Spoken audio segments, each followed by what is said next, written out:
இதை ஆர்கனைஸ் பண்ணா one text ஒரு அமைப்பு கொண்டு இருக்குது ஸ்ரீலங்கால. இவங்க வந்து காலத்துக்கு காலம் நான் நினைக்கிறேன் இது ஒரு 4-5 வருஷமா அவங்க செய்யறாங்க. இலங்கையில உள்ள இந்த அரசியல் கட்சியிட தலைவர்கள் செயலாளர்கள் எடுத்த காலத்துக்கு காலம் இலங்கையில் அரசியல் தொடர்பாக நடவடிக்கை எடுக்கிற ஒரு அமைப்புன்னு நினைக்கிறேன். இவங்களும் ஸ்ரீலங்கால இவங்களும் அங்க யூகேல இன்டர்நேஷனல் அலர்ட்னு ஒரு அமைப்பு, மற்றது காமன்வெல்த் சொசைட்டி, இவங்க 3 பேரும் சேர்ந்துதான் இது ஏற்பாடு செஞ்சாங்க. இதுல உண்மையா அவங்க செலக்ட் பண்ணாங்க இந்த அடிப்படையில் என்றால் அது தெரிஞ்சு கொள்ளணும். 40 வயசுக்கு உட்பட்ட ஒவ்வொரு 40 வயசுக்கு உட்பட்ட பாராளுமன்ற உறுப்பினர்கள் செலக்ட் பண்ணாங்க. அப்படி செலக்ட் பண்ணும்போது அதுல என்னென்றால் துரதிஷ்டம் ஸ்ரீலங்கா முஸ்லிம் காங்கிரஸ்லயும் 40 வயசுக்கு உட்பட்ட எம்பி மாதிரி இல்ல, அதே போல கூட்டமைப்பிலையும் 40 வயசுக்கு உட்பட்ட ஆட்கள் இல்லை. அதோட இந்த இதுல கூட்டமைப்பு சார்பா என்ன ரகுன்னு சொல்லி போட்டு நம்மளோட சுமந்திரன் எம்பியிட செக்ரட்டரி நான் நினைக்கிறேன், அவரும் வந்தாரு எங்களோட.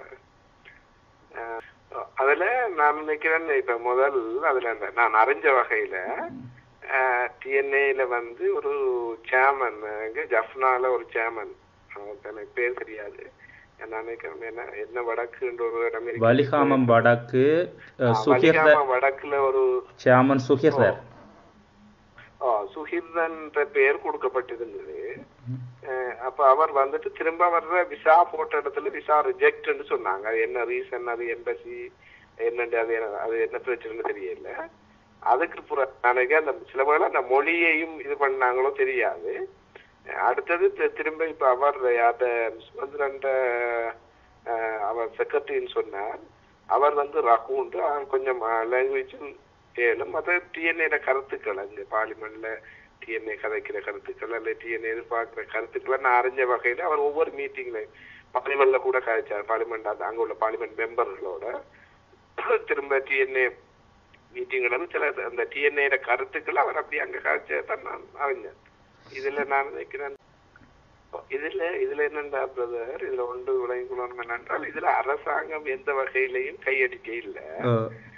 இதுல இந்த செலக்ட் பண்ணது வந்து ஒன் டெக்ஸ், ஆனா அந்தந்த கட்சியில உதாரணம் நான் வந்து அகில இலங்கை முஸ்லிம் காங்கிரஸ், ஹோல்சேல் முஸ்லிம் காங்கிரஸ் ஏசிஎம்சி தான் எந்த பார்ட்டி.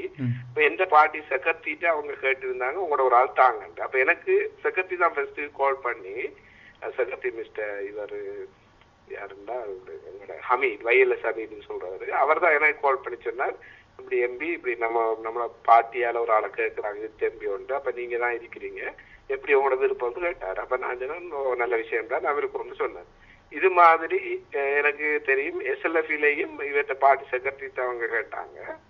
அப்ப SLF 4 பேரை கொடுத்தது. அதுல நான் நினைக்கிறேன் 4 என்னோட அப்ப 3 பேரை கொடுத்தாங்க. அதுல 2 பேர் இன்ஜினியர், ஒரு ஆள் வந்து ஃபிளைட் இன்ஜினியர், இன்னொருத்தர் அவர் இன்னொருத்தர் இல்ல மற்ற 2 பேர் வந்து இங்கிலாந்து டிகிரி ஹோல்டர் ப்ரொஃபஷனல்.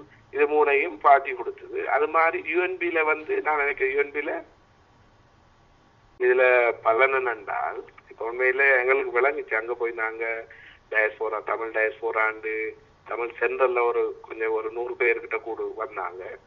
மற்றது செகண்ட் ஜெனரேஷன் தமிழ் டயஸ்போரான்னு வந்தாங்க, முஸ்லிம் டயஸ்போரா, சிங்கள டயஸ்போரா, பிறகு எல்லாத்தையும் சேர்த்து அங்க உள்ள புலம்பெயர்ந்தாக்கள்ல ப்ரொஃபஷனல் டயஸ்போரான்னு வந்தாங்க.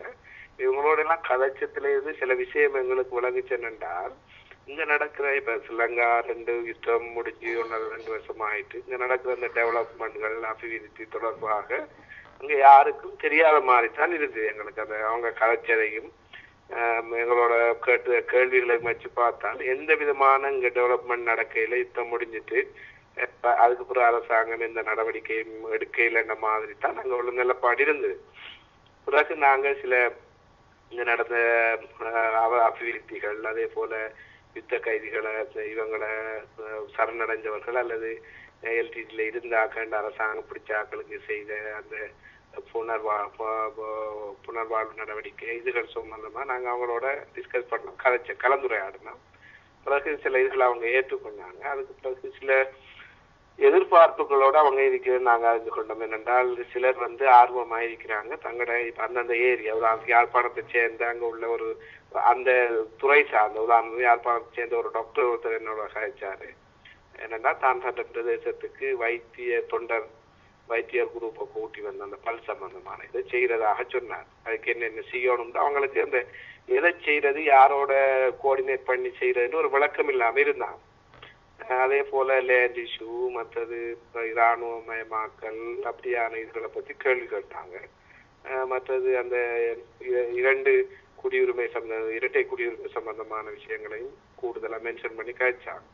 பிறகு நாங்க நான் நினைக்கிட்டேன் அதுல போனதுல ஒரு பெரிய ஒரு வெற்றியா தான் நான் நினைக்கிறேன். அவங்களுக்கு ஒரு புரிந்துணர்வு வந்திருக்குது. அரசாங்கம் நல்ல, அதாவது புலம்பெயர்ந்தவர்களை எதிர்பார்த்து கொண்டிருக்குது, அவங்களோட சேவையை எதிர்பார்க்குது, அவங்க வார்த்தை பத்தி சந்தோஷமா இருக்குது. அதே நேரம் அப்படியான விஷயங்களை அவங்க அறிஞ்சு கொள்ள வாய்ப்பாயிருக்கு. அதே நேரம் எங்களுக்கு அறிஞ்சு கொள்ள வாய்ப்பாயிருக்கு. உண்மையில இந்த டயஸ்போரான்ற அந்த சொல்ல கேட்ட உடனே இலங்கையில் நான் நினைக்கிறேன் எல்லா ஆக்களும் ஒரு வித்தியாசமான ஒரு நோக்கோட பாக்குற நிலைமை தான். மீடியாக்கள் கூட அந்த மாதிரி தான் எழுதிச்சு. சில மீடியாக்கள் டயஸ்போராண்டா ஏதோ எல்டிடி ஆக்கள் அல்லது எல்டிடியில தப்பிக்கிறாக்கள் அல்லது அப்படியான கண்கொண்டு வித்தியாசமா பார்த்த நிலை தான் கடந்த காலத்துல இருந்தது. நாங்களும் போய் சில நல்ல நல்ல விஷயங்கள் அறிந்தோம். அதுல உண்மையிலே இப்ப அங்க பிறந்த பிள்ளைகள் கூட, தமிழ் பிள்ளைகள் இங்க இருந்து போய் அங்க பிறந்த பிள்ளைகள், அது மாதிரி சிங்கள பிள்ளைகள், முஸ்லீம் பிள்ளைகள், அவங்க கூட ஒரு ஆர்வமா தாய் நாட்டுல ஒரு பாசத்தோட இருக்கிறாங்க. அல்லது தாய் நாட்டுக்கு என்ன செய்யலாம் அவாவோடு இருக்கிற ஒரு நிலையை பார்த்தோம். அதனால நான் நினைக்கிறேன் இது ஒரு வெற்றியா தான் நாங்க நினைக்கிறோம். இந்த போன பயணத்தை ஒரு நல்ல ஒரு வெற்றியா. மற்றது அவங்க இன்னொரு வகையில அவங்களுக்கு நல்லது ஒரு சந்தோஷம் என்னன்னா, முதலாக பாராளுமன்றத்தில் தெரிவு செய்யப்பட்ட இளம் எம்பிக்கள் அதிலே போனதுல நான் நினைக்கிறேன் எல்லாரும் ஒரு ப்ரொஃபஷனல் லாயர்ஸ், என்ஜினியர்ஸ் அப்படியான ஆக்கள் தான் அதுல போனது. இப்போ அதுலேயும் அவங்களுக்கு ஒரு சாட்டிஸ்ஃபேக்ஷன் என்றால் படித்த ஆக்கள் வந்துக்கிறாங்க. அதோட வந்து பிரச்சனைகளை இதுவரை அவங்க சொல்றாங்க என்னென்ன ஒரு குறை உண்டு, யாரும் இங்கே இருந்து போனால் அரசியல் ரீதியாவோ இல்லை வேறு ரீதியாக போராக்கள் எல்லாம் அவங்களோட கருத்தை மட்டும்தான் சொல்லிட்டு வந்தாங்களாம். இவங்களோட கருத்தை கேட்க இல்லை. ஆனா அதை கூட அவங்க ஒரு சந்தோஷமா எங்களை ஏற்றுக்கொண்ட நிலையை நாங்க கடைசியாக ஒரு எம்பசியில ஒரு மீட்டிங் ஒன்று வச்சோம். அதுலயும் ஒரு சந்தோஷமான ஒரு நிலையை பார்க்கக்கூடிய மாதிரி இருக்கு.